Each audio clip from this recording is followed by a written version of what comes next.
Eu sou Edivaldo de Oliveira, sou CEO, fundador da Brasker.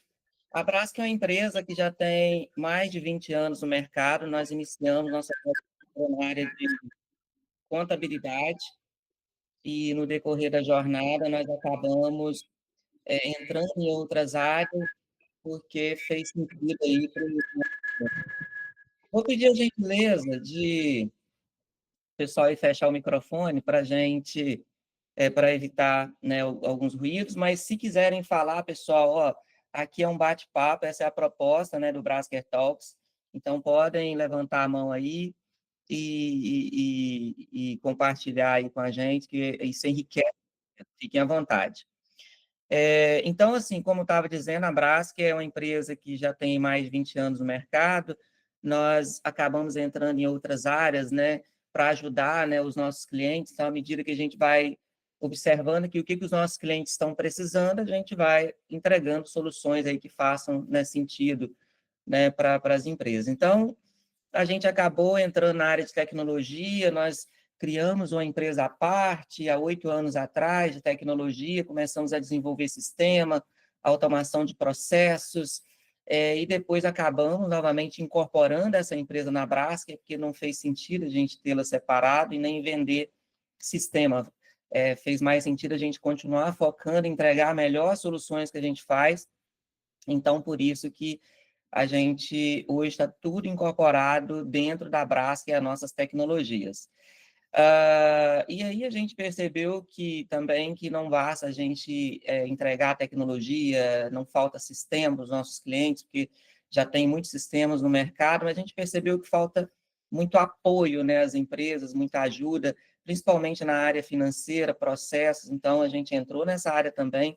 Hoje nós temos aqui um BPO financeiro bem completo, onde a gente faz ele de forma completa, mas também de forma parcial. Então, nós temos empresas aqui que a gente não faz o financeiro por completo, mas a gente suporta o time financeiro da empresa. Isso acaba gerando, né, algumas vantagens, porque no momento que um funcionário sai de férias, aquelas empresas menores que só tem uma pessoa no financeiro, se aquela pessoa vai embora, a gente consegue socorrer ali a empresa naquele momento de urgência. Então, a gente acaba sendo um backup, que a gente conhece todos os processos da empresa. Então, assim, a nossa engrenagem, a nossa esteira é toda no sentido de ajudar a solucionar os problemas dos nossos clientes. Tudo isso está linkado a um propósito, e o nosso propósito é o de desenvolver os nossos clientes, fazê-los crescer. Então, todas as nossas iniciativas aqui dentro é com esse objetivo: como que a gente pode ajudar os nossos clientes a crescer e a se desenvolver. Por que a gente aprofundou tanto nesse tema da reforma tributária?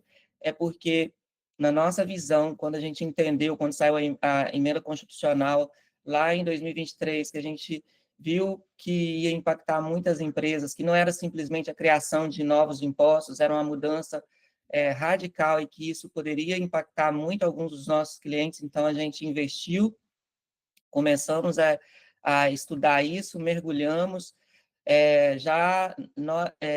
eu já fiz quase todos os cursos que tem disponíveis no Brasil relacionados à reforma, né? Investir mesmo nessa área, para quê? Para que a gente consiga ajudar os nossos clientes, os empresários, parceiros, enfim, aqueles que sentirem que a gente pode contribuir. Então, é isso. Tudo que a gente faz aqui, todas as áreas que a gente entra é com isso. Hoje nós estamos aí não só atendendo nossos clientes na parte operacional dos seus negócios, mas também nós temos uma pequena parte na área da gestão estratégica. Então, a gente ajuda também os clientes na parte de planejamento. Temos também uma solução mais enxuta de CFO as a Service, né, para ajudar os nossos clientes a apoiá-los aí nos acompanhamentos, seus planejamentos, análise de KPIs, enfim. Então, a gente está aqui sempre agregando funcionalidades, soluções que venham a ajudar e contribuir com os nossos clientes. Mas vamos entrar aqui no assunto principal de hoje. Eu sempre gosto de começar fazendo essa reflexão aqui inicial, chamando a atenção das empresas para algumas questões que eu considero importantes, né? A gente está aqui não, falando disso, gastando tempo com isso, tem que ser por uma boa razão, né? E uma das razões que eu considero importantes, né, a gente prestar muita atenção é o impacto direto que isso vai ter na nossa atividade econômica, principalmente no nosso caixa, principalmente no caixa de vocês, né, desse segmento de locação de máquinas e equipamentos, aonde vinha num cenário que tinha ali não tinha a ICMS nem ISS, né, nas suas operações, e agora passa a ter e veio assim uma proporção muito elevada. Vou tratar disso um pouco mais à frente. E claro, por mais que eu venha conseguir ajudar vocês a ficar muito atento com a parte dos créditos para a gente reduzir essa carga tributária, mas ainda assim ela aumenta, né? Infelizmente, essa reforma tributária ela aumentou a carga tributária de muitos segmentos, e por mais que a gente vinha esperando uma reforma tributária que ela simplificasse, né, que é o que todos nós brasileiros há anos, há tempos, sonhamos, desejamos, infelizmente, com base em alguns detalhes, só alguns detalhes que eu vou mostrar aqui para vocês hoje, vocês vão ver como que complicou ao invés de simplificar. Mas é claro que a reforma também ela trouxe alguns pontos que vai trazer algumas eficiências, mas desculpa, pessoal, esqueci de desligar aqui. Ela trouxe algumas eficiências operacionais, mas a gente, né, infelizmente, assim, o que importa no final das contas é a gente pagar menos, né? Então, o que acontece? Se aumenta imposto, impacta o fluxo de caixa. Se impacta o fluxo de caixa, a gente tem que revisar, né, o nosso planejamento aí de fluxo de caixa. Isso impacta diretamente a precificação de vocês.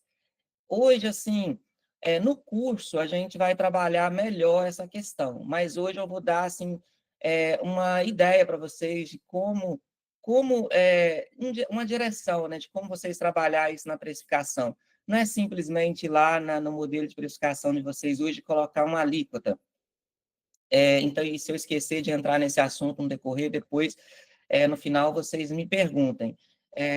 Precisa fazer alguns tratamentos, desinfectar, né, vou usar um termo que está sendo usado aí, né, dos tributos antigos, né, os números que vocês têm, enfim, então isso vai ser impactado, a precificação vai ser impactada diretamente, e quando fala de preço, a gente tem que ter cuidado, porque preço errado pode ou fazer a gente perder um contrato, uma oportunidade, ou pode fazer a gente ter prejuízo, né? Então, temos que ter muito cuidado. E, claro, competitividade, né?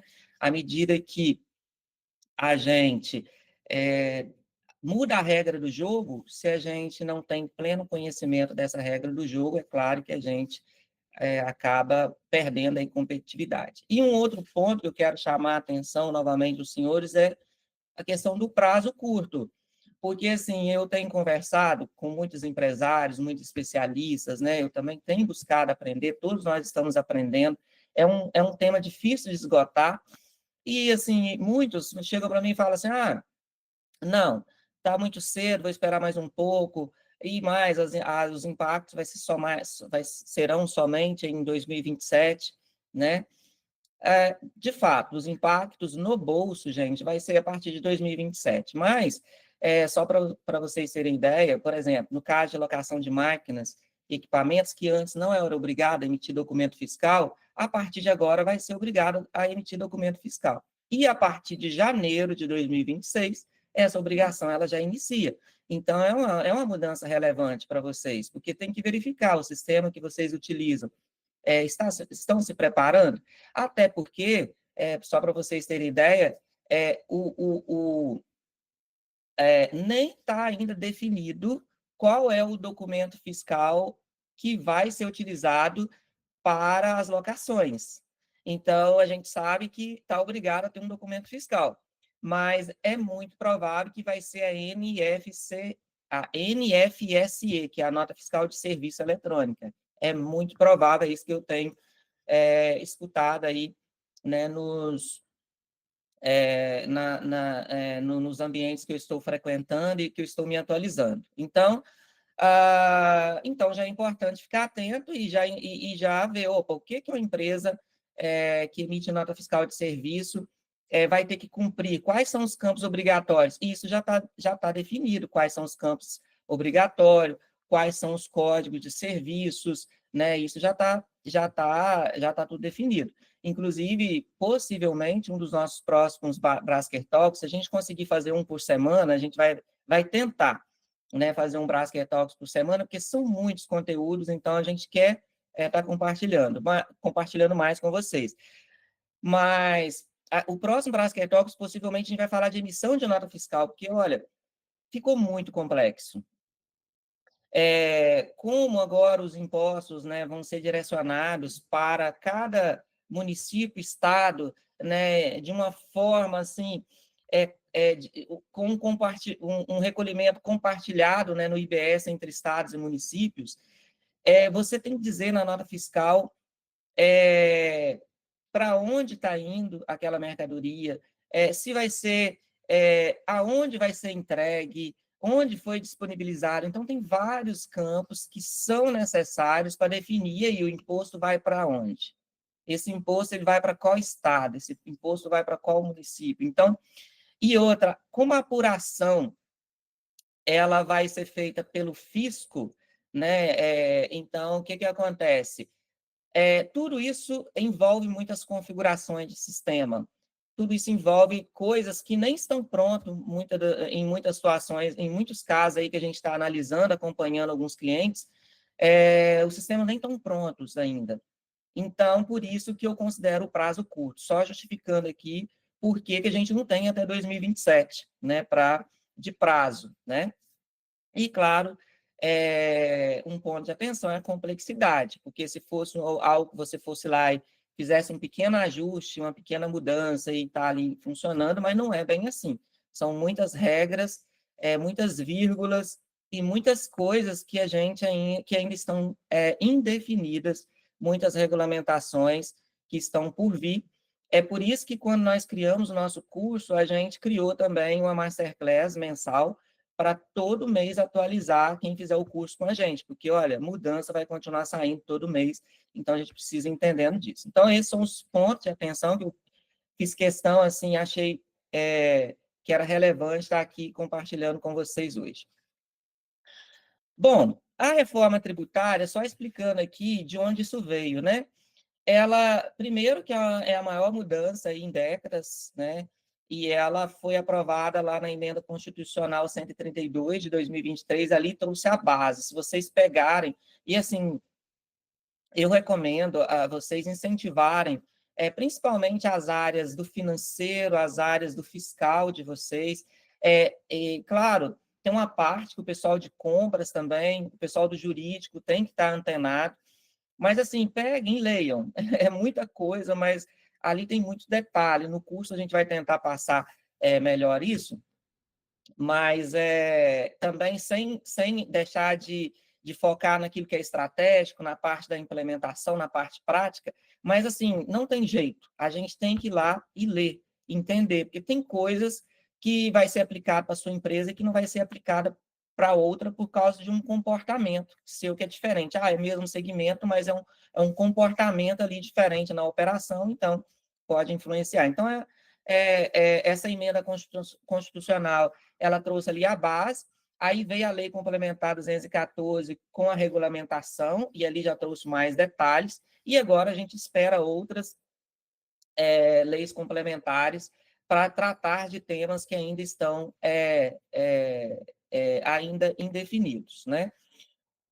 Essa nova legislação tributária, né, ela deu um reset aí na tributação de consumo no Brasil, tirando, né, 5 impostos e trazendo aqui 3 novos impostos. Então, a gente vai deixar de ter PIS, COFINS, IPI, ICMS e ISS, e vamos passar a ter o IBS e o CBS, que são aí os principais, né, que vão, no caso, o IBS ser direcionado para os estados e municípios e o Distrito Federal, e o CBS, no caso, vai ser direcionado para a União. Mas também foi criado um imposto seletivo que ele é muito parecido com o IPI, ele vai substituir o IPI, que é um imposto mais no sentido de desestimular, né, algumas atividades econômicas que podem ser prejudiciais à saúde ou ao meio ambiente. Então, resumindo, era para ser um modelo, foi inspirado no modelo mais IVA, que acabou virando um IVA dual, porque, né, não dava para fazer um único imposto para substituir todos esses, porque a ideia era simplificar, então era para ter um imposto em substituição a todos esses, mas aí não, mas é por causa de particularidades, os estados e municípios que não quer ficar esperando a União repassar, então separaram o negócio, segundo eles, as mesmas regras do jogo, porém separado. Então vamos ver se vai ser assim mesmo. Para começar, o CBS, que é o imposto da União, ele vai ser administrado, gerido pela Receita Federal. E o IBS, que é dos estados e municípios, Distrito Federal, vai ser criado um comitê gestor. Então, eu fico pensando, gente, como que algo que tende a simplificar mesmo as regras, né, vai conseguir seguir assim, tão bonitinho como se propõe, com Receita Federal e um comitê gestor separado. Então, nos preocupa, né? Isso pode trazer mais complexidade, mas é isso que aconteceu. Então, a gente tem um IVA no modelo dual, e esse modelo IVA, o que, que significa, né? Significa que, que o imposto agora ele vai ser por fora, e que a intenção desse modelo IVA é não recolher imposto sobre imposto. Então, por exemplo, quando os senhores realizar um gasto na empresa de vocês, seja para um insumo, seja para fazer um investimento, né, comprar uma máquina para alugar, um equipamento para alugar, seja para pagar energia elétrica ou o aluguel de vocês, de tudo isso, vocês vão poder aproveitar créditos de IBS e CBS. Ou seja, de tudo isso que já foi pago o imposto por alguém, na hora que você for emitir a sua nota aí de locação, né, que ocorrer ali o fato gerador, você vai deduzir, né, do que você vai pagar aqueles impostos que já foram pagos na etapa anterior. Então, a ideia é boa, né, porque a ideia de que você não vai ter que pagar imposto sobre imposto, como é hoje, né, o imposto por dentro. E aí, na hora de você fazer o pagamento da sua guia, você vai pegar os seus débitos tributários menos aqueles créditos, né? E vai efetuar ali o pagamento. É claro que tem um monte de vírgula, um monte de regra, e eu vou explicar um pouco mais para vocês. Mas, assim, o modelo é bonito, a intenção é boa, mas, assim, o que, que eu penso disso? É que, no final das contas, o que importa para a gente não é o modelo. O que importa é a gente pagar menos. Eu sou contra mudanças que venham para aumentar imposto, porque isso atrapalha muito os negócios no Brasil. A gente já tem uma carga tributária alta, então, assim, por mais que às vezes o modelo é ruim, mas se paga menos, para a gente isso é o que é mais importante no final das contas. Então, assim, o modelo é bonito, é bacana, mas para ser melhor ainda, o Brasil precisaria fazer uma boa reforma administrativa para gastar menos e poder, né, reduzir essas alíquotas que ainda não foram definidas, tá? Então, esses 26,5 que eu estou trazendo para vocês são números que o Brasil, os especialistas estão utilizando, mas pode ser que fique menos, eu acho difícil, mas pode ser que fique mais, eu já ouvi dizer até em 28,5%, tá? Então, tá para sair aí regulamentações em relação a essas alíquotas, e não é um processo simples, porque a parte da União, tudo bem, ela vai dizer lá qual é a dela, agora a parte dos estados e municípios podem variar entre municípios e estados, trazendo uma complexidade, é claro, que atendendo aí o princípio da neutralidade, tem que dar dentro de alguns limites, né, essas alíquotas.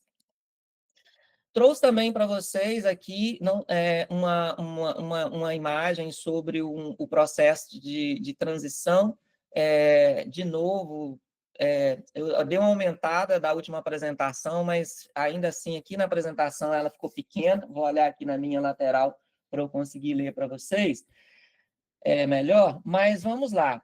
Em 2026, nós não vamos ter nenhuma alteração que vai impactar o nosso bolso diretamente.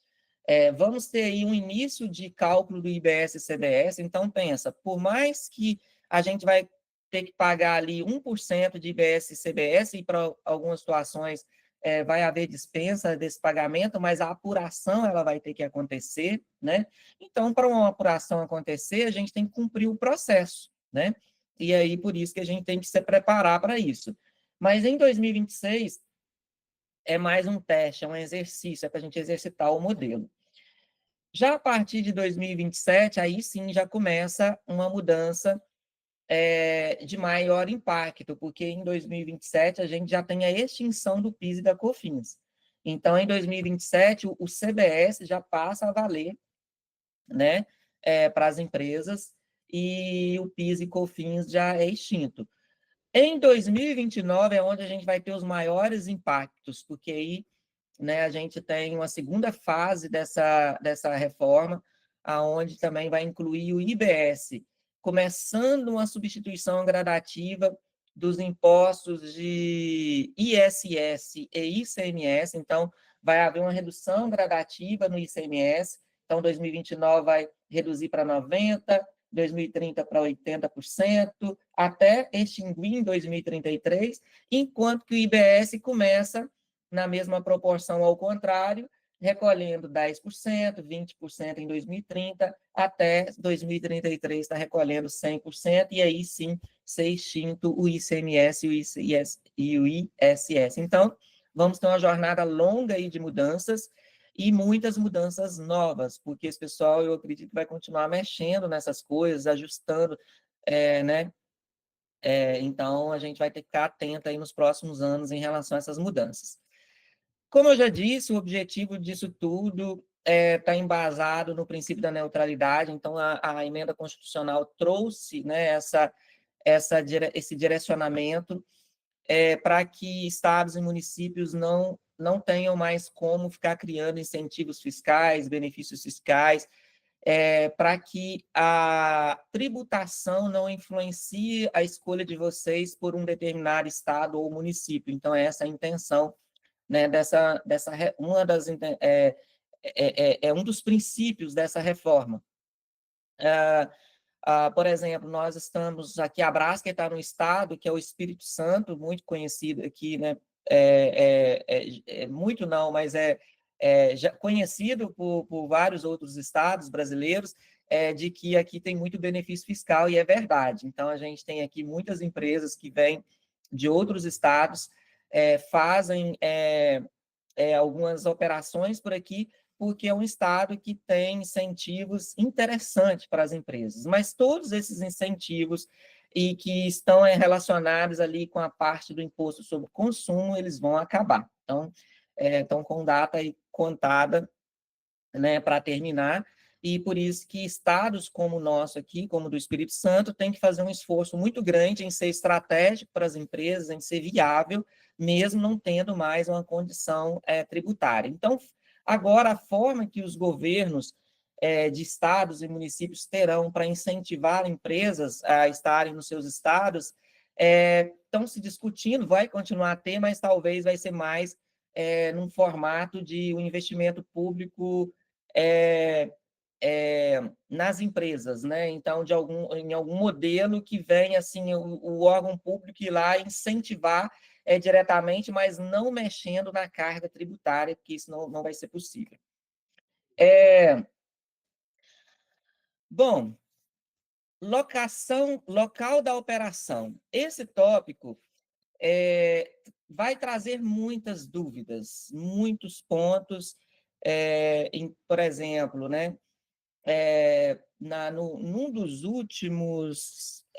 Numa das últimas palestras que eu dei, alguns me perguntaram, fizeram algumas perguntas sobre essa questão do local da operação, porque assim, o local que a gente definir que é o local da operação vai ser o local para onde vai ser direcionado o imposto, né, do município ali ou do estado. Então, no caso de locação de máquinas e equipamentos, ele se enquadra aqui nesse primeiro item de bens móveis, aonde a legislação trouxe o seguinte, que o local da operação é o local de entrega ou da disponibilização do bem. E aí aqui tem muitas coisas assim em aberto, mas eu vou compartilhar aqui com vocês algumas coisas que algumas coisas são entendimento meu, outras coisas assim, já está bem alinhado, até porque eu ouvi de especialistas que estão envolvidos no comitê, né, que participa do comitê da reforma. Então é o seguinte, pensa comigo, você fez a locação de uma máquina, isso é muito comum, né? Aqui na Braskem, a gente tem clientes, por exemplo, muito cliente de manutenção industrial, que aluga máquinas, né? Para levar para uma determinada obra. Então, é muito comum, você pega um equipamento de um lugar, a empresa ali, você vai lá, aloca o equipamento e leva para outro. E aí fica aquela dúvida, vem cá, né? Qual que é o local, né, da operação? É o local que eu retirei o bem móvel, que foi disponibilizado ali o bem móvel, no caso, a sede da empresa que fez a locação, né, daquele equipamento, ou é o local da obra que vai ser utilizado esse equipamento? Então, tem muitas dúvidas. Mas, assim, regra geral, vai funcionar mais ou menos assim, pessoal. Local de entrega, você pode conectar muito com dá para ser muito aplicado, e dá para conectar bastante assim com entregas utilizando alguma logística, algum frete, por exemplo, CIF ou FOB, ou seja, pago pelo locador ou pela locatária, não importa, né? Então, tipo assim, eu fiz uma alocação, né, em São Paulo, e vou levar isso para Ribeirão Preto, por exemplo, que é São Paulo também, mas é outro município. Então, o que acontece? E essa alocação, ela vai ser, essa máquina, esse equipamento vai ser levado por uma transportadora, uma empresa de frete. Então, nesse caso, o local da operação vai ser o local da entrega do bem, ou seja, não vai ser o local ali da locadora onde ela disponibilizou aquela máquina e equipamento, vai ser o local que foi entregue. Agora, vamos supor que a empresa que fez a locação, a locatária, ela foi lá buscar o equipamento ou a máquina com um veículo próprio, né, com um caminhão próprio, por exemplo. Nesse caso, o local da operação vai ser o local em que o bem ficou ali disponível, né, ali na locadora.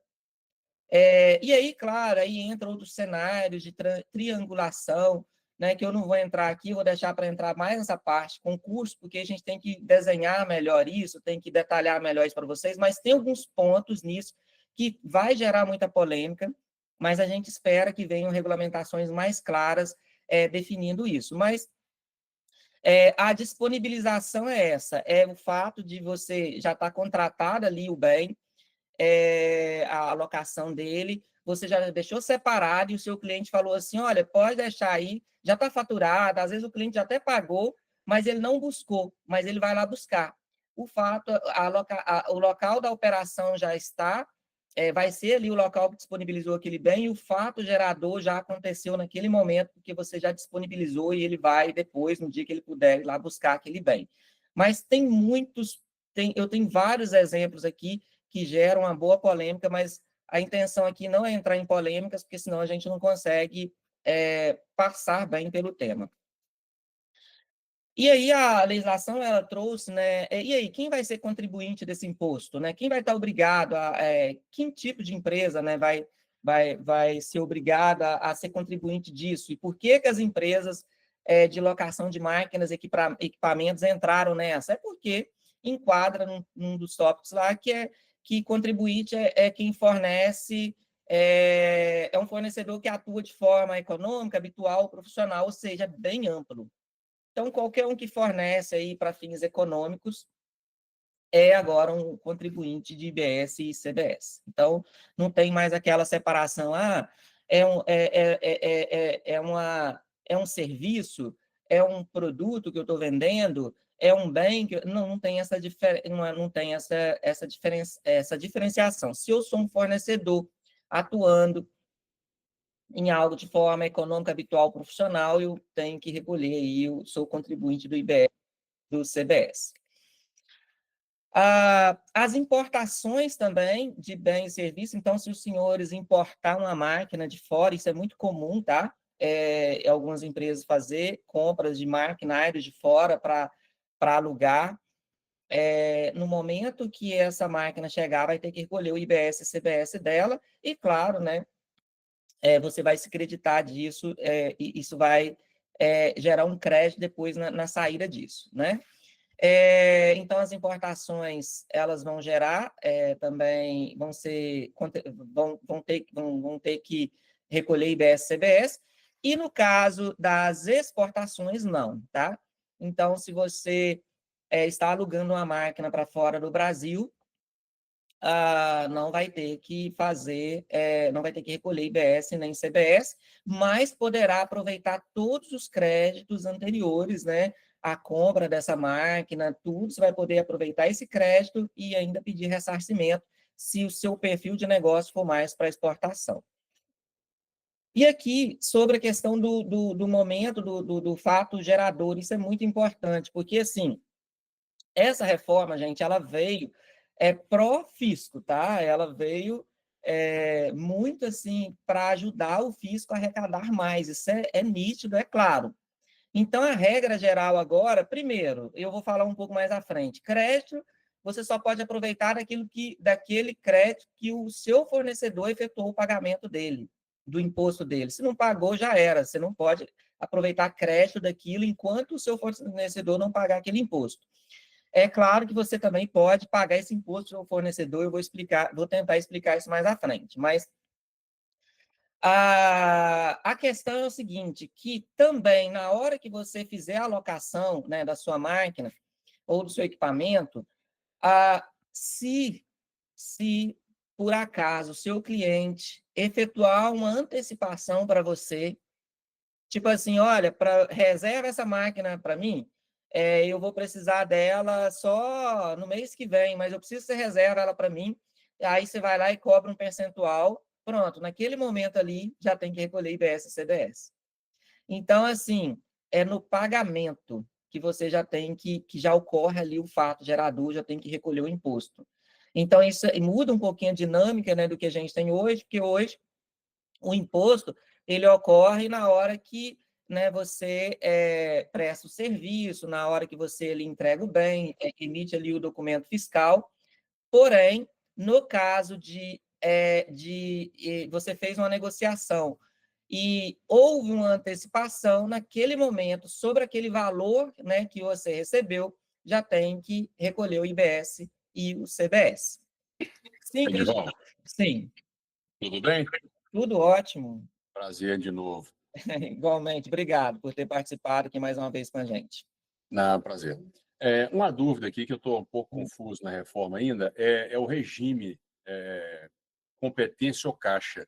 Às vezes me parece que a competência, aí agora você fala de um ADC ser tributado, aí vira caixa. Então, na verdade criou-se um mix de regimes, seria isso?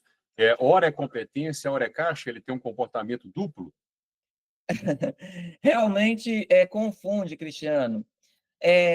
A competência ela continua existindo e o caixa continua existindo. A diferença é que agora vai se antecipar mais impostos. A gente já tinha essa figura da retenção, essa figura de antecipação de impostos na retenção. Então, é muito comum alguns segmentos ter retenção de impostos, que é a antecipação do imposto.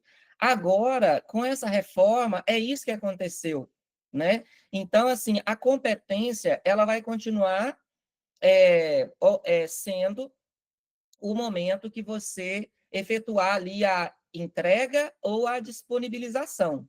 né, do bem. Porém, o imposto ele tem que ser antecipado se você recebeu antes. É como assim, você recebeu antes, eu já quero resguardar a minha parte. Mas a competência, ela continua existindo, tá? Ela não deixou de existir, o regime da competência. A questão é que agora tem mais antecipações. Então, um exemplo disso é o split payment, que eu vou falar também, vou tentar falar um pouco mais à frente também. O split payment é um exemplo de antecipação. Você paga o imposto ali na hora que o dinheiro caiu na conta. Na verdade, ali já está antecipando o imposto, porque o imposto nem venceu ainda. Porque o vencimento desse imposto aí, dessa locação que foi antecipada, ela seria só lá na frente, depois você entregar o bem, ou depois você disponibilizar o bem, né? Aí vai ter um prazo de vencimento para aquela competência.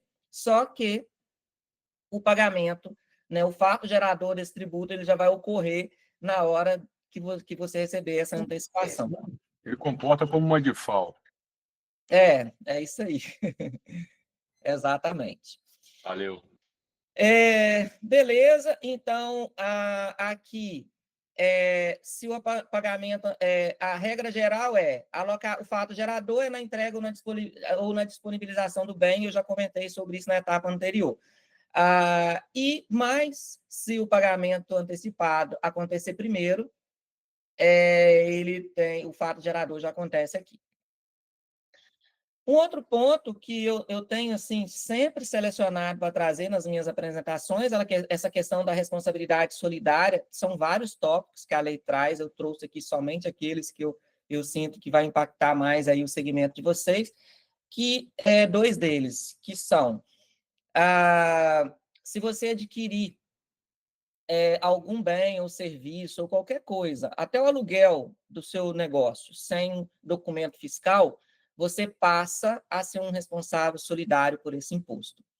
E agora, gente, assim, está muito amarrado. Olha, o nosso fisco, eu sou, assim, apaixonado por tecnologia, me envolvo muito nisso, por isso que a gente entrou nessa área, sempre gostei muito de acompanhar essas questões. Eu vejo assim, o quanto a Receita Federal no Brasil ela é inteligente em relação à arrecadação, à tecnologia, né? A revolução foi os SPEDs, e agora mais ainda. Então, o que acontece? Além de te prejudicar de não ter crédito daquela operação, eu não recomendo ninguém aceitar comprar sem nota. Por quê? Porque, primeiro, que você deixa de ter crédito. E, segundo, porque você passa a estar obrigada a um imposto que nem é obrigação sua, né? Que era que é ali de um fornecedor. Então, muito cuidado em relação a essa questão. E aí, a Receita, para fechar o cerco, foi lá no transportador também.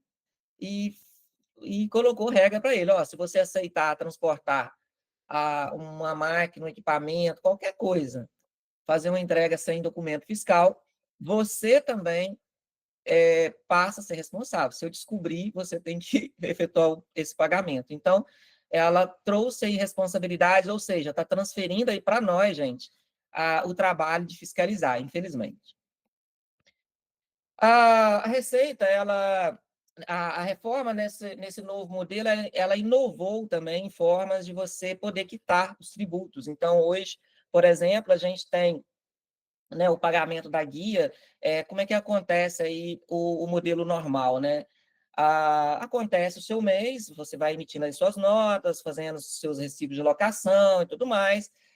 No final do mês, você direciona isso para a sua contabilidade lá, e aí, no caso aqui, a Brás, que a gente vai lá, apura, confere, se você errou, a gente conserta, enfim, e para fazer você pagar ali o imposto certinho daquela operação. E aí gera a guia e manda para você pagar no vencimento tal. Agora, a Receita ela trouxe outros formatos. O primeiro deles é a compensação de crédito, que vocês vão utilizar muito, tá?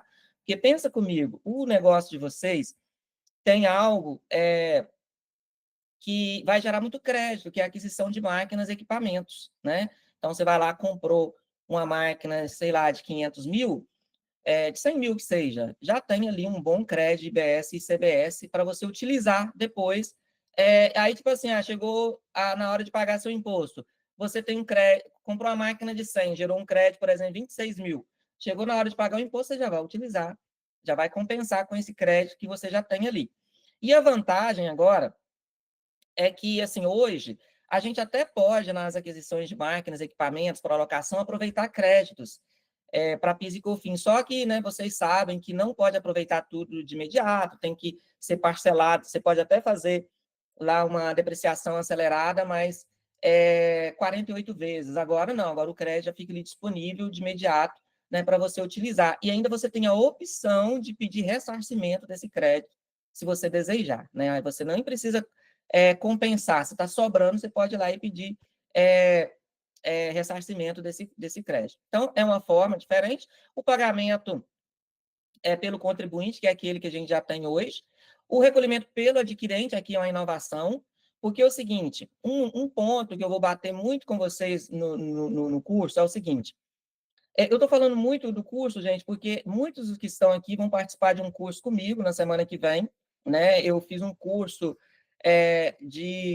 focado em locação de máquinas e equipamentos, em parceria com a Abrasf, e aí, e nesse curso, a nossa intenção é ser bem prático, né?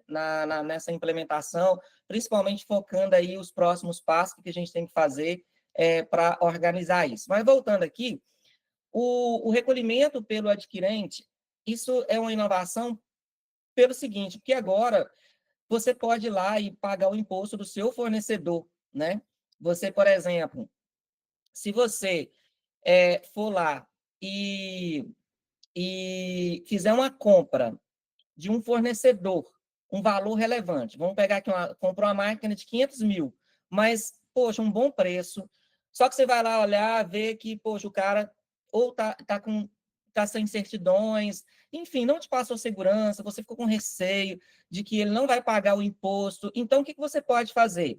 Você vai pagar para ele a máquina de 500 mil, para ele, e o imposto que ele teria que pagar dessa máquina, que agora é por fora, você pode falar o seguinte, fornecedor, já combinar com ele, eu vou pagar para você, eu vou manda o boleto, ou manda a fatura aí só manda o boleto só da máquina, porque o imposto eu vou fazer o recolhimento. E aí você já faz o recolhimento para garantir o seu crédito.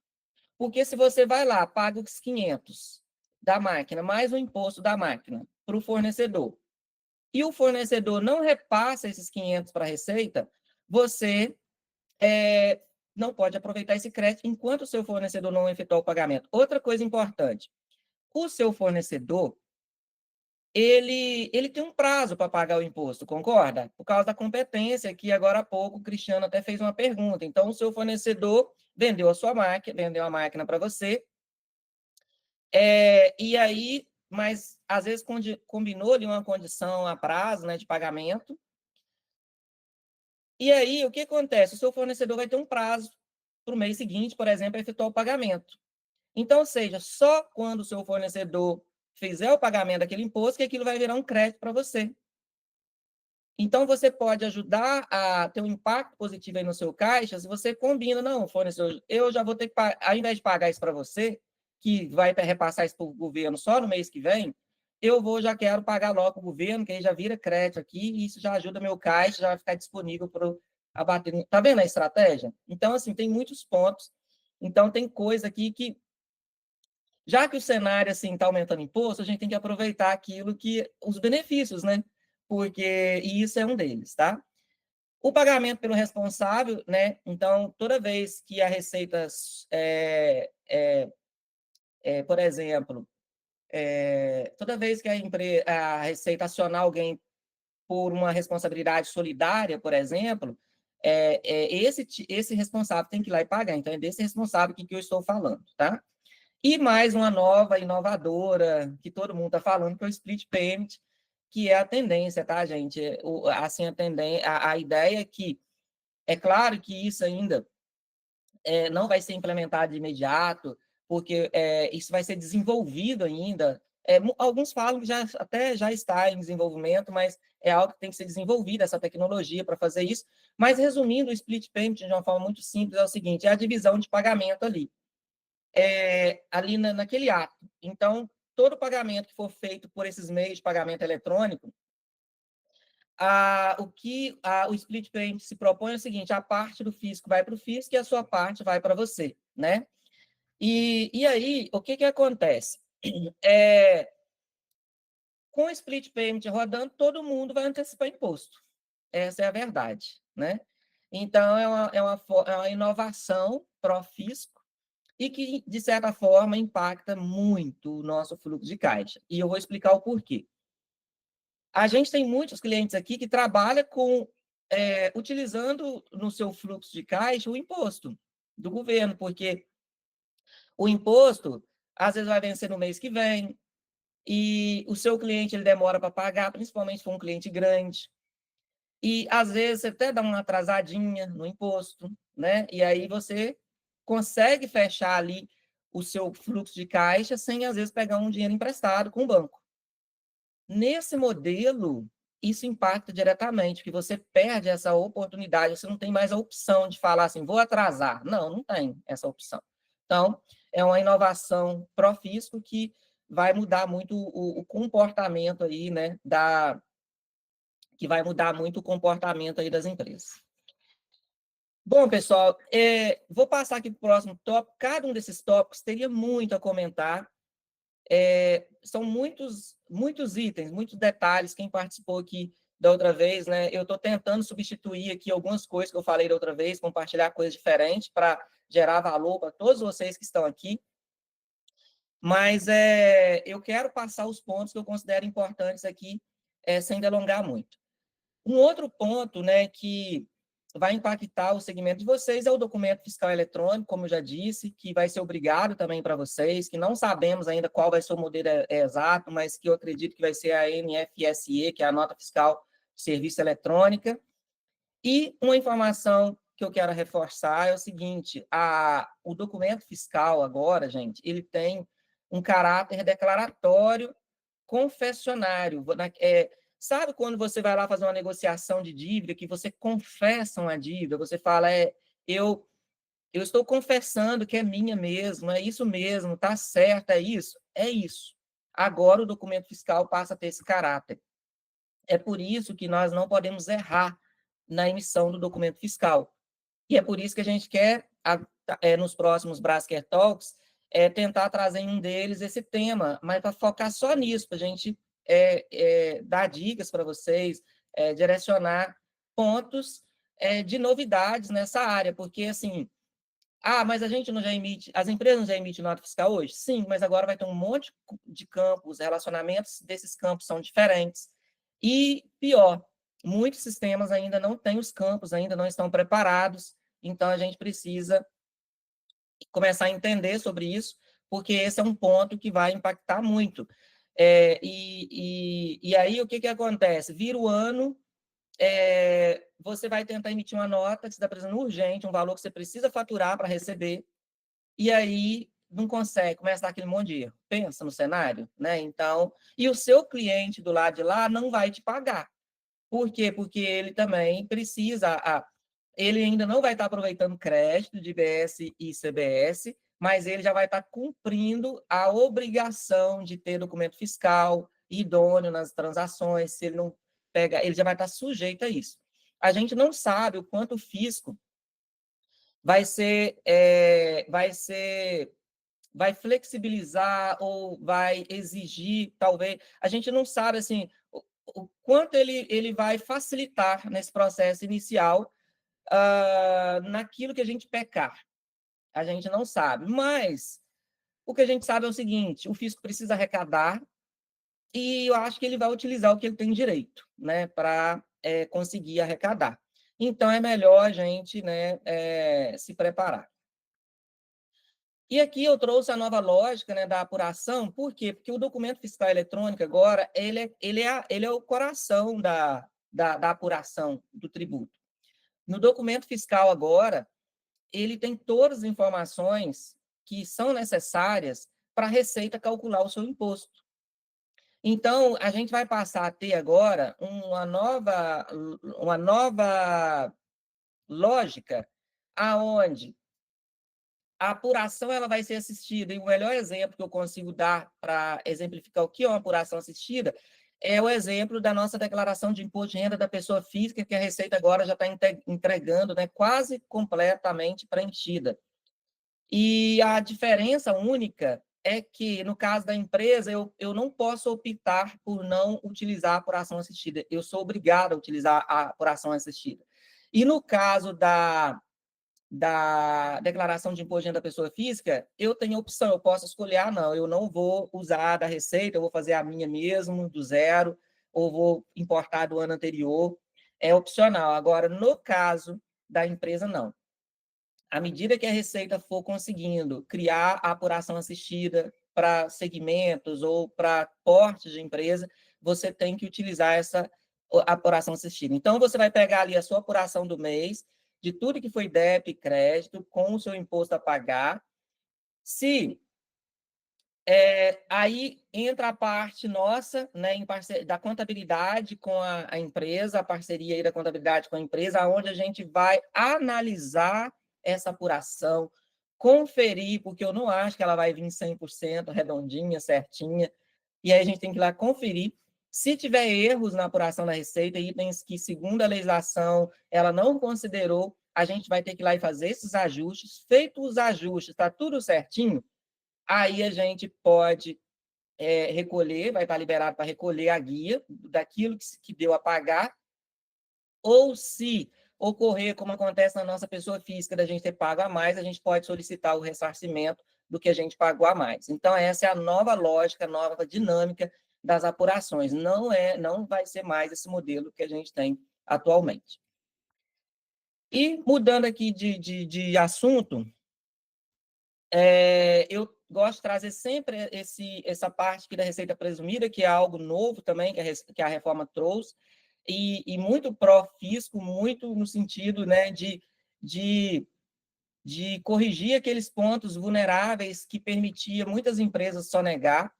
Então, agora, com a receita presumida, se a receita identificar alguma irregularidade na sua empresa, ela pode ir lá imediatamente e atribuir aquilo como uma receita presumida e tributar IBS e CBS. E o que seria, né, exemplos disso? Por exemplo, se ela identificar um caixa incompatível com a realidade da sua empresa, um caixa muito alto, né? Porque hoje em dia não faz mais sentido você ter dinheiro em caixa, na mão, no bolso, na gaveta da empresa, é muito elevado. Então, se você está ali com caixa incompatível, ela pode ir lá e presumir. É claro, se você for lá e provar, né, que não aquele caixa está certa, tudo bem, né? Mas aí você vai ter que correr atrás disso depois. Seu estoque irregular, né? Então, muito cuidado, né? Por exemplo, no caso de vocês, nem estoque mais ativos, né? Que vocês que podem. A gente já vi muitas situações de, opa, eu vou comprar uma máquina, mas se eu colocar, ela fura meu caixa, então eu não posso colocar. Está lá a máquina na empresa, mas ela não está contabilizada. Isso também vai ser motivo de receita presumida, de tributação, então tem que ter muito cuidado. E outras situações, como, por exemplo, você está com problema de caixa, porque não está emitindo, declarando tudo, mas está tendo que pagar suas contas, e aí você vai lá e não liquida, por exemplo, os seus contas a pagar na sua contabilidade. Fica tudo lá em aberto, porque se liquidar, fura o caixa. Esse tipo de situação também pode gerar receita presumida, ou o fato de você também não contabilizar para não impactar o seu caixa, isso também vai gerar aí, pode ser motivo de ser uma receita presumida e, consequentemente, você ter que pagar imposto. Do Simples Nacional, eu nem trouxe muito aqui uma abordagem muito para quem é simples. Pode ser que aqui tenha empresa assim, optante pelo simples, então eu vou dar uma palavrinha sobre isso também, mas o foco do simples aqui é mais no sentido de mostrar para vocês que, se vocês são optantes, se tem alguém aqui que é optante pelo Simples Nacional, você vai ter dificuldade para fornecer para uma empresa que está no regime normal. Por quê? Porque ela vai precisar de crédito. E se você está no Simples Nacional E aí, um parênteses aqui.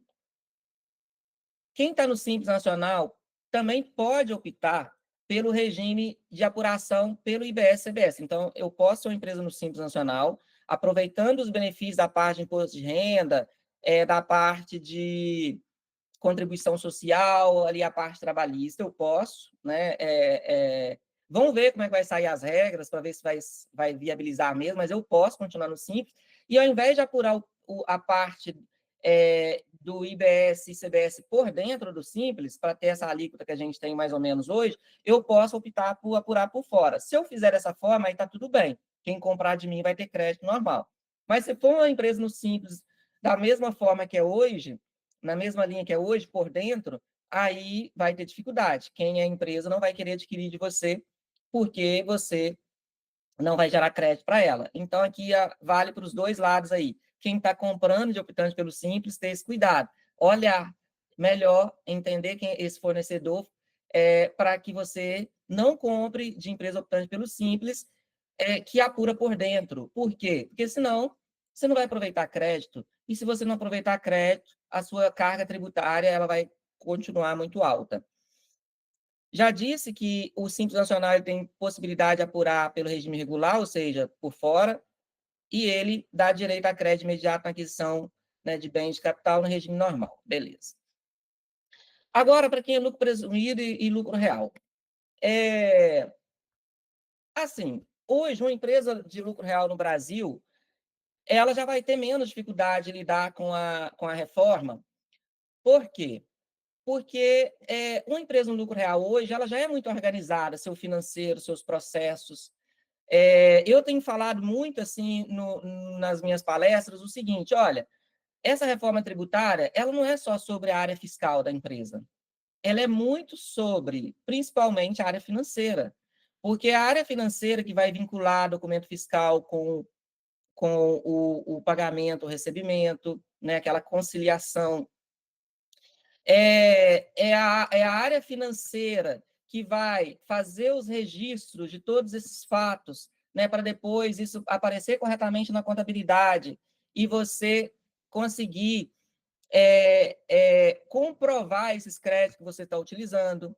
Então, a questão do quem está no lucro real já está acostumado hoje a pedir documento de tudo, né, está certinho, para você aproveitar créditos para apuração do imposto de renda e da contribuição social. Mas não é uma cultura muito forte de quem é lucro presumido. A gente aqui na Braskem está fechando muita contabilidade de empresas que ainda está fazendo financeiro no Excel.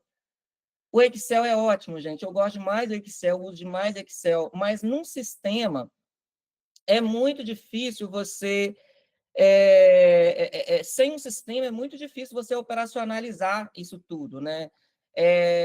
No sistema, a gente vai lá, vai fazer as configurações, cercar o máximo para que a nossa equipe, que a gente vai treinar, vai capacitar, ela erre menos, né? Então, quem está no lucro real já tá mais aculturado, então eu vejo um impacto menor. Quem está no lucro presumido já vai ser um pouco mais impactado, porque vai ter uma mudança maior de cultura.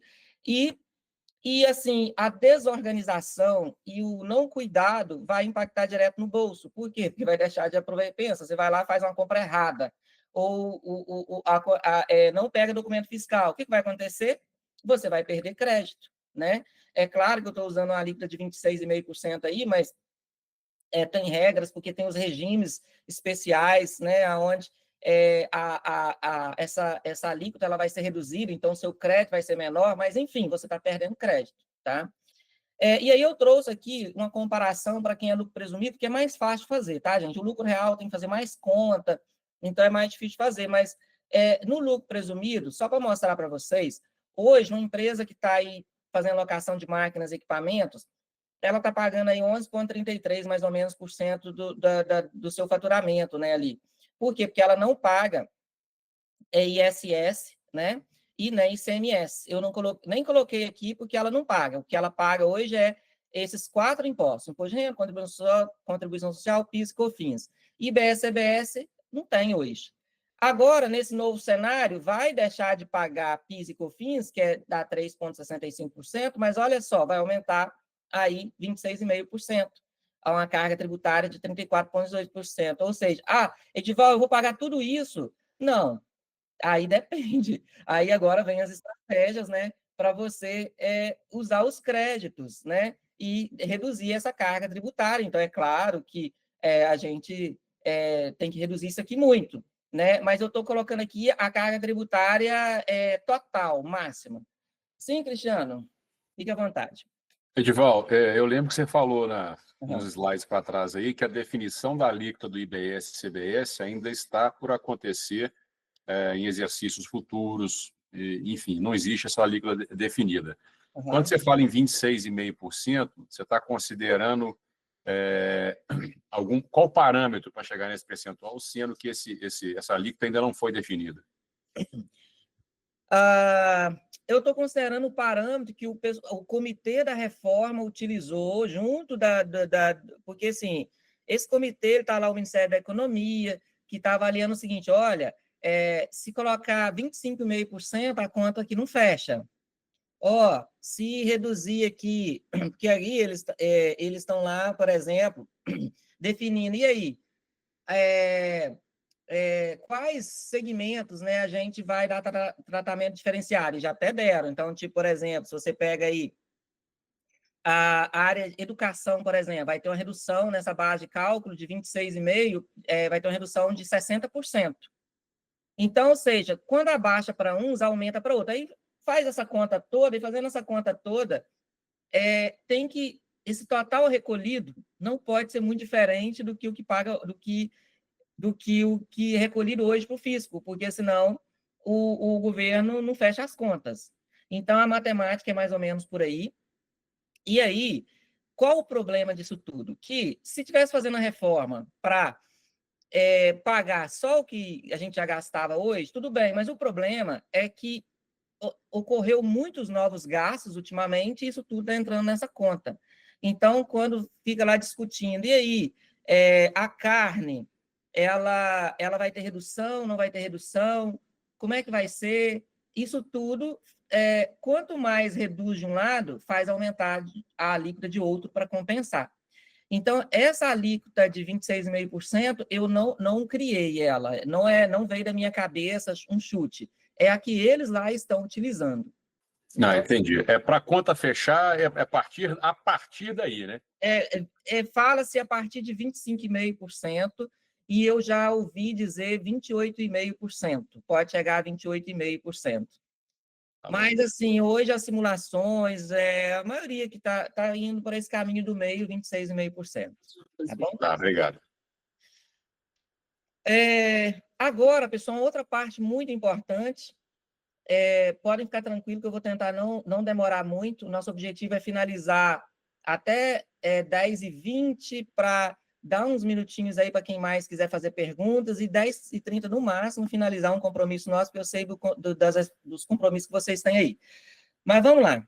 Essa parte aqui, gente, para mim é uma das mais importantes, porque pensa comigo, emitir documento é importante? Claro, senão a gente não recebe, se emitir errado, a gente vai pagar imposto a mais, mas o que vai fazer cair o nosso imposto, o que vai fazer essa carga tributária que é enorme cair, é o quanto a gente vai ser capaz de gerar créditos. Aí é a estratégia, é conhecer bem a legislação e ser rigoroso ao comprar, ao pagar, ao fazer as operações na sua empresa, para você aproveitar os créditos. Porque o que eu percebi com essa mudança tributária? Que a gente sempre achava que, com a reforma tributária, talvez não ia precisar mais de planejamento tributário, que ia simplificar, mas agora veio tantas regrinhas. Eu vou dar um exemplo aqui que não é da área de vocês, tá? Mas é só para exemplificar o quanto o quanto veio coisinhas que estratégias ali no dia a dia da operação vai fazer diferença. O sabão em barra, ele está lá dentro da cesta básica e ele não vai ter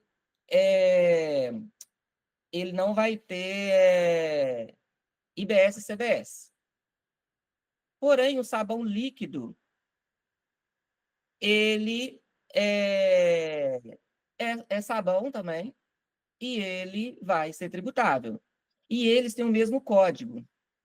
Então, os CSTs, né, eles têm que ter muito cuidado, porque no caso aí são NCMs, né? O caso aí seria o NCM. Às vezes, mesmo o NCM, mas porque a descrição do produto ela é diferente, ela vai ter um enquadramento diferente. Então, isso tudo impacta na hora também de você aproveitar crédito, porque assim, se o seu fornecedor está colocando ali um NCM de algo que ele está fornecendo para você, que não é o correto, não representa a realidade, mas está favorecendo ele, está ajudando ele a pagar menos, mas está te prejudicando, porque você não vai ter crédito. Está entendendo a questão?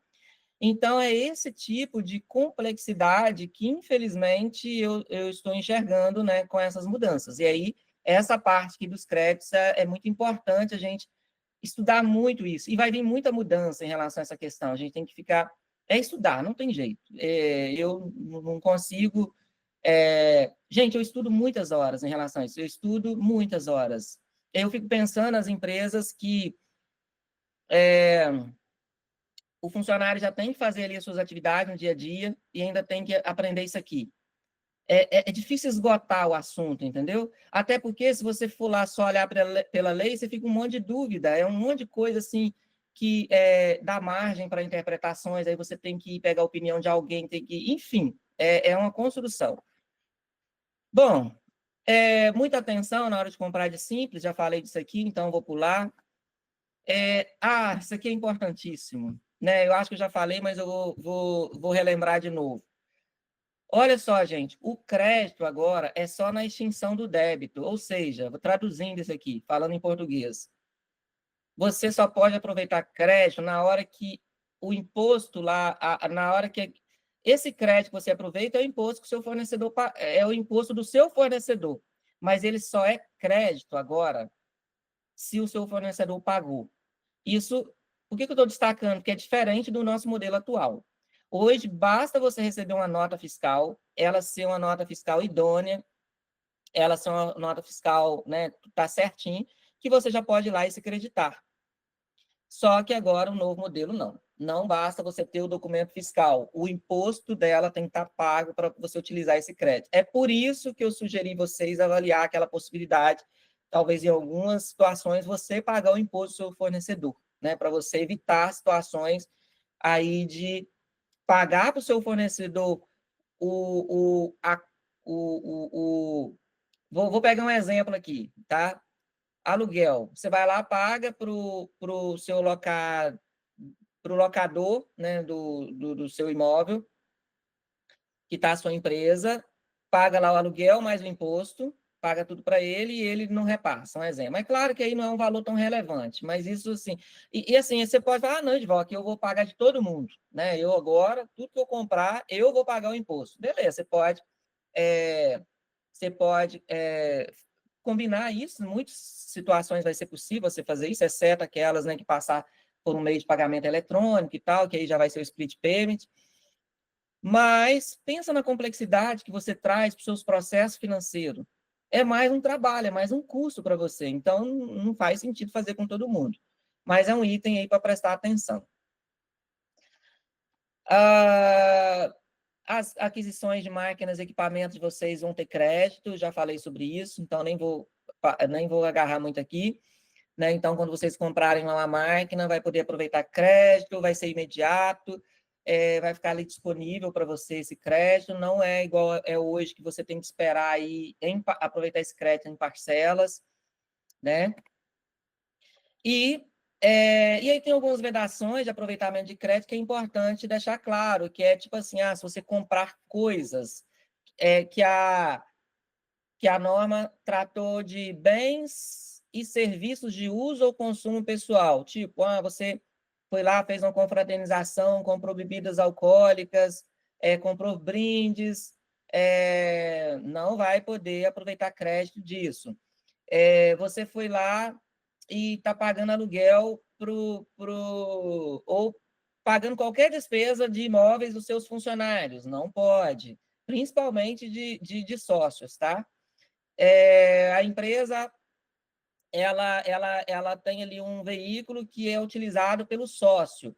Qualquer gasto com aquele veículo não pode, manutenção, qualquer coisa não pode utilizar crédito daquilo. Então, é um item para observar. Isso pode justificar uma revisão nos planejamentos tributários, aí, principalmente pessoais, né, de alguns empresários, de talvez criar uma hold, uma family office para fazer gestão dos seus bens pessoais, porque tem uma exceção, né, e eu estou trazendo isso aqui em todas as minhas apresentações, que é uma dica que eu estou dando, que se você tem uma holding, por exemplo, uma family office, que a atividade econômica dela é a de gestão dos seus bens pessoais, então é claro que o que você comprar nela gera crédito, porque aí aquilo que você está comprando é para a atividade econômica dela, né? Então pode ser uma estratégia. Isso aqui não faz sentido para todo mundo, mas pode fazer sentido para alguns. Então é um ponto importante para observar. Bom, e indo para a finalização, alguns pontos finais aqui que eu quero passar com vocês, né? E que, assim, no curso a gente vai tentar contribuir um pouco mais. A revisão da precificação, então, aquela planilha que vocês têm, né, com os custos diretos ali, todos os gastos envolvidos na sua precificação, você tem que dar uma tratada naquilo ali. E aí eu falei lá atrás que se eu não lembrasse, era para vocês me lembrar, é o seguinte, o que eu queria dizer aqui nesse ponto? Vamos pegar aqui. Bom, gente, se a gente está falando que o IPI, que o PIS e COFINS, ela vai deixar de existir, significa que quando, por exemplo, você tem ali a sua planilha de preço, né? Para precificar algo. Então, ali dentro tem custos relacionados aos seus fornecedores, ao fornecimento de alguma coisa.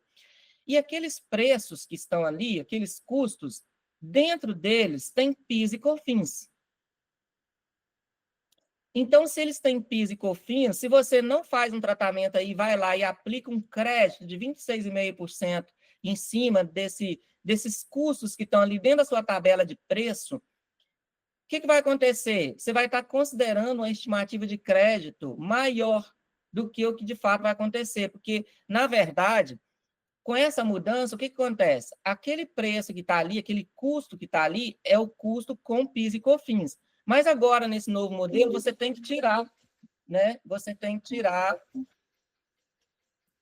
Espera aí, pessoal, desculpa aqui que chamou no meu celular, ao invés... Eu desabilitei meu telefone, mas chamou no meu MacBook aqui.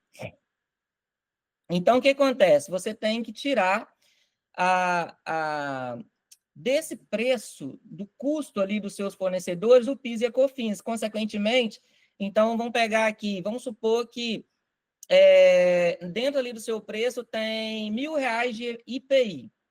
Então, você vai ter que pegar R$ 1.000, tirar ali os 3,65%, e aí o custo ali do seu preço não vai ser mais 1.000, vai ser 1.000 vezes menos 3,5%.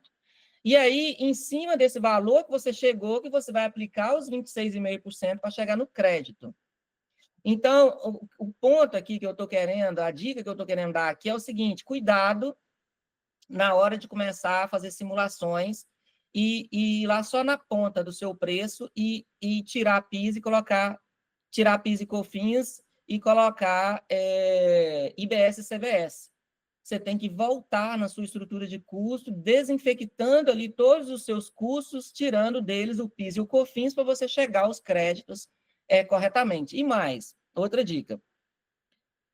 Você tem que fazer uma análise ali daqueles custos fornecedor por fornecedor, porque, por exemplo, se você estiver comprando de... Vamos pegar aqui treinamento. Vamos supor que algum do seu custo aí é com treinamento. Então, tem ali um custo de 1.000. Um exemplo, vou arredondar para ficar fácil.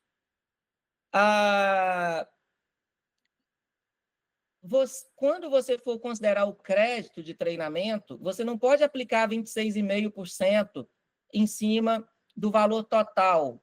para treinamento, porque treinamento tem uma redução na alíquota de 60%. Então, você tem que pegar, fazer essa redução e aproveitar o crédito com essa redução. E aí, no curso, a gente vai mostrar para vocês um site que até a Receita disponibilizou, que você pode ir lá, colocar todos esses dados, né, de CST, NCM, tudo ali, todos os dados, e ver qual é a alíquota, né, qual é a base de cálculo daquele tipo de produto ou serviço, né? Então, assim, dá um trabalhinho. Isso não vai valer a pena para todo mundo, talvez vai, assim, talvez vai fazer sentido, talvez para a empresa que fatura um pouco mais, enfim, aí tem que fazer uma análise e tomar uma decisão. Mas é por aí, tá? Para você fazer uma revisão na sua precificação. Então, você fazendo isso e chegando a um preço adequado, você vai conseguir proteger o seu resultado final, porque minha preocupação é você não fazer isso corretamente e você daqui a pouco ter um resultado, abaixar a sua margem de lucro porque você errou nesse processo aí de revisão de precificação. E você tem que dominar muito ela, porque afinal você vai estar ali renegociando com o seu cliente, né? Principalmente aqueles que já têm contratos fechados, e ainda concorrendo com quem está calculando errado, né? Então tem isso também. Ajustar contratos, aqui é muito uma dica no sentido de contratos novos, né? Já está verificando com o seu jurídico cláusulas que você possa colocar para deixar combinado ali com o seu cliente, aquele cliente que é de longo prazo, olha, as coisas estão mudando, as regras estão mudando, a partir de agora, a partir de 2027 eu vou ser tributado dessa forma, 2029, então eu já quero deixar combinado com você que na hora que entrar em vigor, eu vou fazer essas mudanças. Então, já ajustar esse contrato, a medida que pode ajudar, chegar lá na hora, o cara falar assim, não, mas quando você fechou comigo, a legislação da reforma já estava aprovada, você já me fechou comigo nesses termos, aí, enfim, né, aí até tudo vai ser motivo para dificultar aí uma negociação. E revisar, claro, o fluxo de caixa, o quanto isso impacta, né, na atividade de vocês, claro. Isso aqui é muito olhar, assim, como é que está o caixa da empresa, o quanto isso vai impactar ali no seu fluxo. E para manter a viabilidade do negócio, o de sempre, que eu estou recomendando, controle interno, implementar controle interno, organizar os processos. O Brasil, na minha visão, entra agora numa fase de organização. Então, se a gente dizia que as empresas no Brasil não eram organizadas, financeiro não era uma prioridade, agora passa a ser, porque todos esses detalhes envolvem a organização de processo. E, claro, estudo conectando aí com os processos contábeis e fiscais. Então, tem que ter um processo muito alinhado, começando o financeiro, chegando à contabilidade. Aqui na Braskem, a gente está tentando trabalhar assim, o mesmo plano de contas do cliente é o nosso. Então, quando o cliente chega, a gente vai ali a linha, vê o que não está legal no plano dele, faz um alinhamento e trabalha no mesmo plano de contas para todo mundo falar a mesma língua. E, claro, treinar a equipe, investir em tecnologia. Nessa parte, treinar a equipe, esse é o objetivo do nosso curso, porque, assim, gente, vocês poderiam dizer assim, mas meu contador vai me ajudar, igual aqui na Braskem. Nós vamos ajudar nossos clientes, é óbvio que nós vamos ajudar, nós estamos treinando nossos funcionários para isso. Mas por que por que a gente recomenda o nosso cliente também a fazer os cursos capacitando ali os seus funcionários? Porque é o seguinte, você vai saber utilizar melhor a nossa assistência, a assistência do seu contador aí, porque o seu contador está se preparando, está estudando.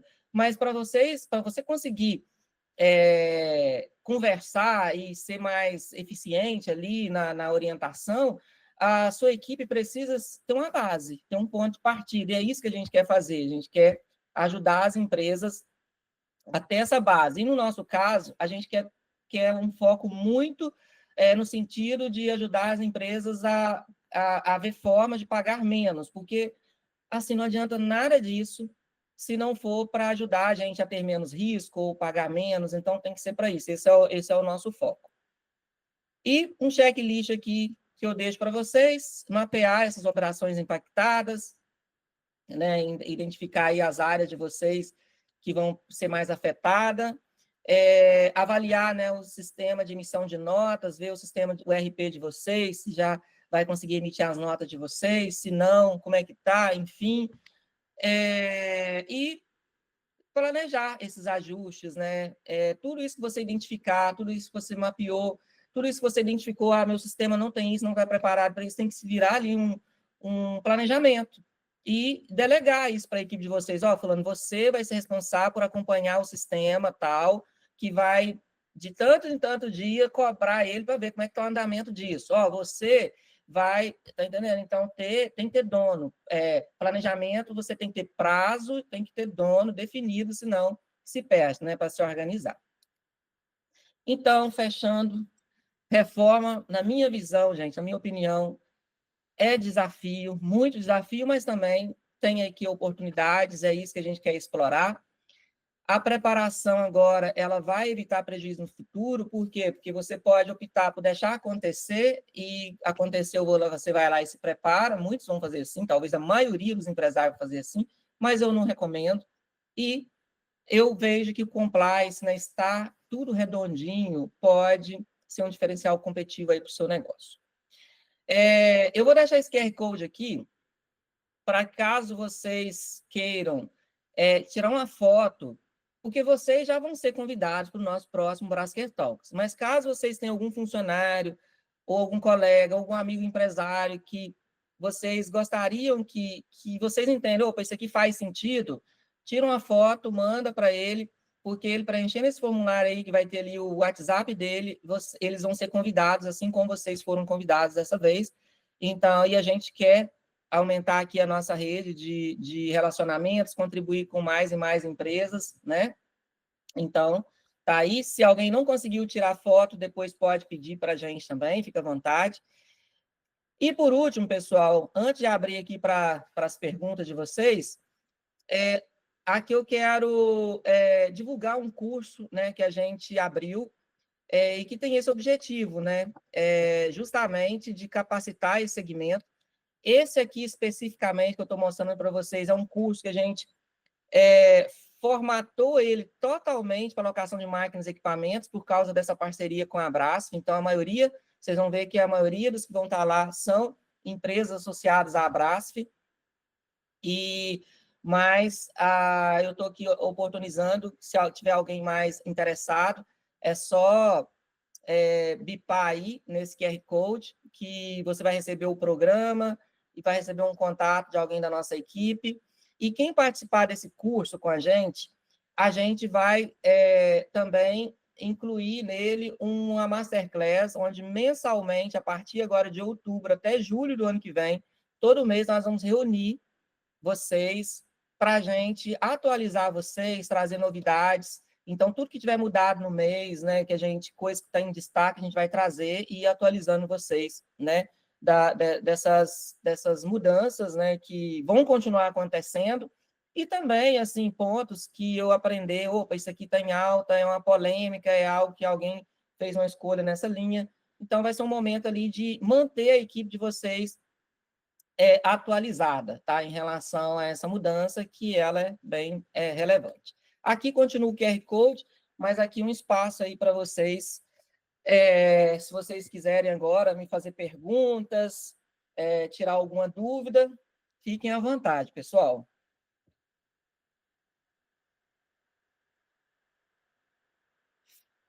Não está aparecendo seu nome aqui, mas é financeiro da Tecmobile.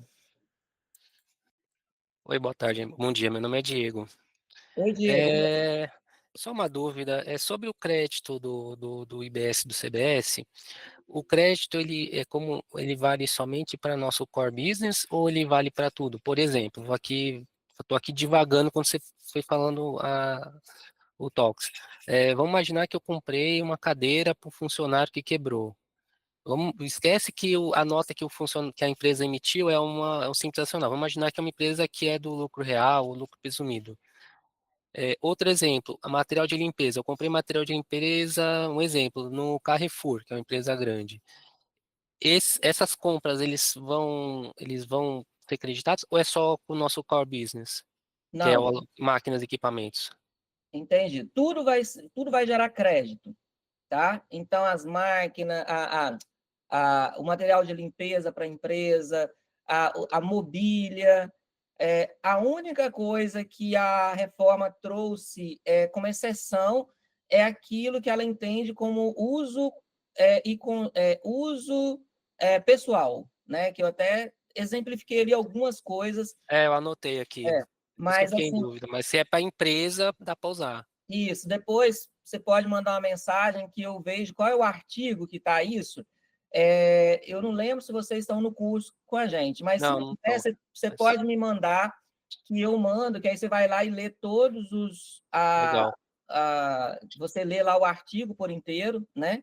Mas, assim, agora os créditos, eles são amplos, tá? Então, tudo Legal. que você adquirir, é por isso que vale a pena adquirir corretamente dentro do processo para você obter crédito.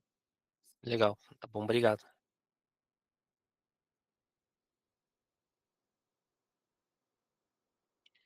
Ei, Suzana. Olá.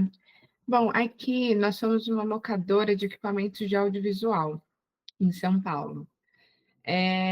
Eu fiquei só com uma dúvida ali com relação ao local de locação onde o imposto vai ser tributado. Nossos clientes retiram o equipamento aqui em São Paulo, só que eu não tenho noção de onde ele vai utilizar aquele equipamento. Pode ser numa viagem internacional, pode ser em São Paulo, no job, ou, enfim, ou em outro estado. Nesse caso, o imposto sempre vai incidir, no caso, na entrega, que é em São Paulo. A não ser que, realmente, eu fiz uma entrega para o Rio de Janeiro, eu tenho cliente no Rio, então o imposto vai ser no Rio. É isso, né? Então, independente, porque alguns clientes eu vou saber onde vai ser utilizado, outros não. Isso Então, a mesmo, minha dúvida Ana. foi nesse ponto da locação. Mas seu entendimento foi correto. Os clientes que retirarem com vocês, então o local da operação vai ser São Paulo. Agora, os clientes que falarem e que pedirem para enviar para eles por algum meio, por correios, que aí envolve um transporte, né, de terceiros, mesmo que você pague por esse transporte, mesmo que o transporte seja de sua responsabilidade, aí já passa a ser o local da entrega. Tá, e aí isso vai ter dentro da nota fiscal, eu vou precisar colocar essa especificação de que, por mais que eu sou de São Paulo, a entrega foi no Rio, então o imposto vai para o Rio. Exatamente, isso Tá. aí. Por isso que a nota agora, ela aumentou a complexidade, porque todos esses detalhezinhos vai ter campo lá obrigatório para você preencher, por Uhum. isso eles não conseguem aferir para onde é esse imposto. Tá. E agora me deu uma dúvida sobre exatamente essa locação internacional. Então, tem muitos clientes que alugam aqui, né, a câmera, a lente, para fazer uma viagem, sei lá, para a África. A nota fiscal ali, ela vai ser tanto a de locação quanto uma nota fiscal de remessa para ele conseguir sair. Se bem que aqui não vai incidir tanto imposto, né, na questão do transporte desse equipamento para fora do país. Não, peraí, eu acho que eu perdi aqui uma parte da sua pergunta. Você está dizendo que você aluga para o cliente do Brasil e ele vai levar aquele equipamento para fora. Isso. Mas ele retirou aí com você. O Então, imposto vai ser São Paulo, independente da viagem. Tá bom, exatamente. perfeito, obrigada. Tem uma mão levantada aí da Atex. Ronaldo. Oi, Ronaldo. Oi, Edivaldo, tudo bom, meu caro? É o Ronaldo da Tec Ceará, tudo bom? Tudo jóia.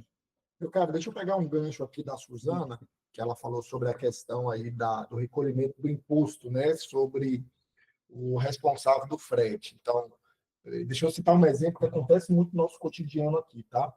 O material que sai, por exemplo, de Minas, ele passa pelo Ceará, mas a entrega ela acontece lá no Piauí, por exemplo, né? A gente, no caso, sendo responsável pelo frete, o recolhimento, nesse caso, se daria para o Ceará, e se o cliente fosse, no caso, a ponta, né, que é no Piauí, ele sendo responsável pelo frete, o recolhimento se dá no Piauí, é isso? Vamos lá.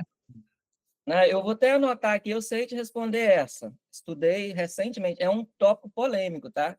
Mas é uma triangulação e eu vou te responder. Só me fala o seguinte, a sua empresa, nesse caso, que fez a locação, ela está em qual estado? A minha empresa, no caso, ela está no Ceará. A minha operação na nota ela vai sair como origem, né, de locação do contrato do Ceará, mas o material ele sairia de Minas Gerais, por exemplo. Então, a saída do bem,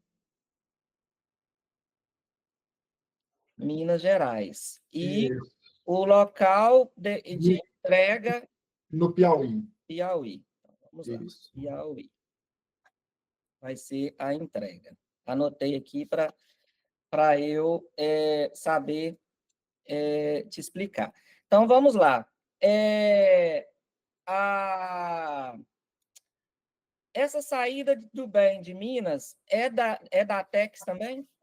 Vamos colocar no conceito de uma remessa por conta e ordem, né? Uma remessa que sai direto da fábrica. Certo. Então, a Atex está em Ceará, Minas é a fabricante. Isso. Foi lá, falou, ó, aluguei, mas ó, já fica mais perto o transporte direto, aí a entrega já sai daí, né? Beleza. Isso. Então, a Atex, ela fez uma locação, na verdade, para Piauí, né? Então, ela está alugando uma máquina, um equipamento para Piauí. Mas a Atex, ela comprou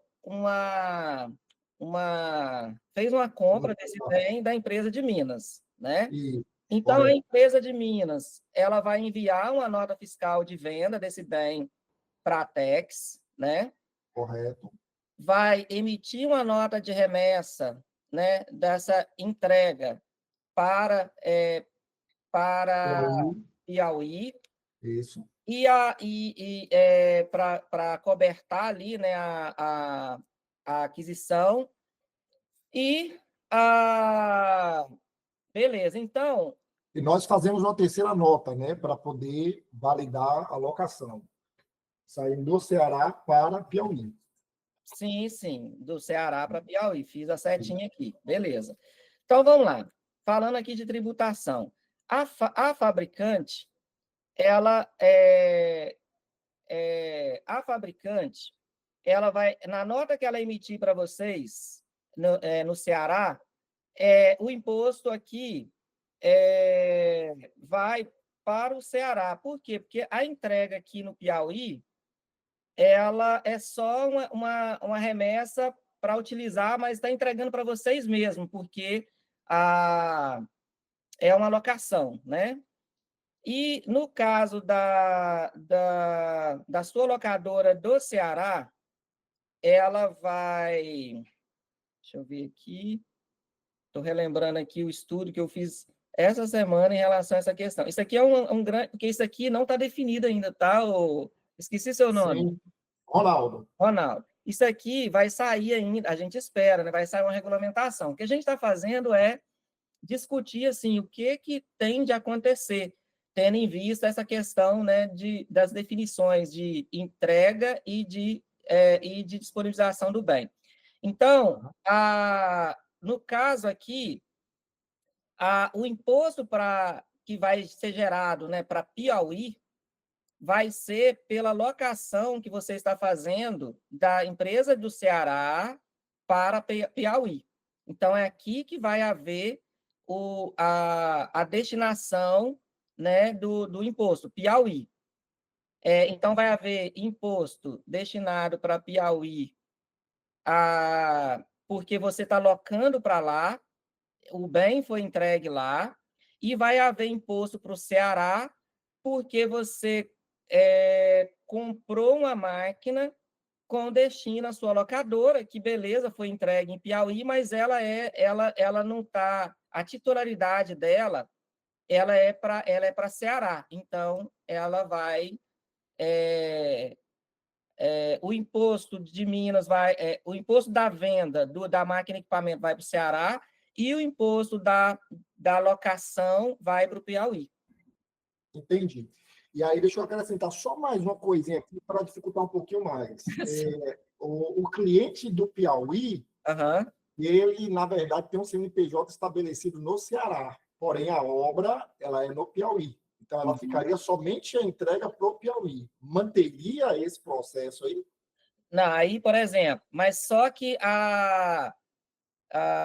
vamos lá. Aí, no caso, em Piauí, quem receberia essa máquina? Seria A obra. a obra. Então, o CNPJ do Isso. cliente que está alocando comigo, ele é estabelecido no Ceará. Não, entendi. Não, beleza. Ok. Porque ali, no caso, Piauí, vai ser só uma nota de remessa ali para a obra. A nota Isso. de venda mesmo vai sair da fábrica para sua empresa no Ceará, e a locação, ela vai sair, na verdade, você vai ter que pegar, aí aqui tem um detalhe, o seguinte, porque a empresa que está prestando serviço no Piauí, ela é também do Ceará. Isso. E aí você, na verdade, vai ter um contrato de locação com essa empresa do Ceará. Só Exatamente. que você combinou, só que, deixa eu pensar aqui, paraná. Olha, aqui eu só fiquei em dúvida num ponto que eu vou ter que estudar, é o seguinte, beleza, você vai ter um contrato de locação ali com a empresa do Ceará, e o documento fiscal, na minha visão, você vai mandar para essa empresa do Ceará, que está lá no Isso. Ceará mesmo. Só que na informação complementar da nota, a gente coloca que a entrega ela vai ocorrer lá no Piauí, entendeu? Isso aí. Nesse caso, se a nota for para o Ceará mesmo, mas aí lá nas observações do local de entrega do bem vai estar Piauí. Para mim, na minha visão, vai continuar sendo Piauí o beneficiário desse IBS. Não, tranquilo. Tá? Não tem profundidade ainda, né? Agora, assim, se você entregasse lá para outra empresa lá e ela se virasse para levar para a obra, aí seria diferente, entendeu? Mas não é o caso. Tá. Mas, assim, esse ponto aqui é um ponto que está em aberto. A gente não acha ainda a resposta pronta em relação a essa questão. Mas, assim, porque é um raciocínio um pouquinho diferente do raciocínio que a gente faz atualmente, mas ele vai mais ou menos nessa linha que eu desenhei aqui. Beleza. Obrigado, Edvaldo. Beleza. Mas à medida que eu for tendo mais exemplos, eu vou compartilhando também depois lá na... Eu sei que vocês estão lá no curso, aí eu vou compartilhando as masterclass. É um ponto muito polêmico, eu tenho outros polêmicos que eu nem vou levantar aqui para vocês, porque senão eu vou ficar também assim meio embananado aqui, mas são pontos que eu tenho que levar para o curso para a gente ir acompanhando e atualizando, porque faz parte do dia a dia, não são coisas... isso que você citou aqui é coisa que faz parte do dia de vocês, não é uma hipótese, entendeu? É algo que faz parte, né? Beleza. E aí Obrigado. a gente vai compartilhando aí o que a gente for aprendendo com vocês. Show. Muito obrigado. Pessoal, tem alguma pergunta mais fácil aí? Eu ainda podia complicar ainda mais, eu fiquei com dó de você e deixei quieto. Já deu dever de casa para ele aí, né? Deixa quieto. Pega leve. Mas fica à vontade, pessoal. Se vocês também tiverem situações aí outras, pode trazer que eu estou anotando todos esses pontos, porque agora é isso. A gente levantar esses pontos mais complexos e ir acompanhando e compartilhando nos momentos que a gente estiver junto. Obrigado. Bom, pessoal, acho que acabaram aqui as perguntas. Então, vou finalizar por aqui. Agradeço a participação de todos vocês. Convido vocês a participarem no curso com a gente. Vai valer a pena, pessoal. A gente está caprichando para entregar algo que realmente ajude, contribua, que a gente evolua junto. E então, pode direcionar aí a equipe de vocês, que vai valer a pena, e a gente vai dar o nosso melhor aqui para ajudar vocês nesse processo, tá? E indiquem também o Brasker Talks para outros que vocês conhecerem, que nos próximos a gente vai tentar trazer assuntos também que está em alta, que venha contribuir com vocês, e aos poucos a gente vai evoluindo junto. Obrigado a todos vocês, um ótimo restante de dia e semana para todos vocês.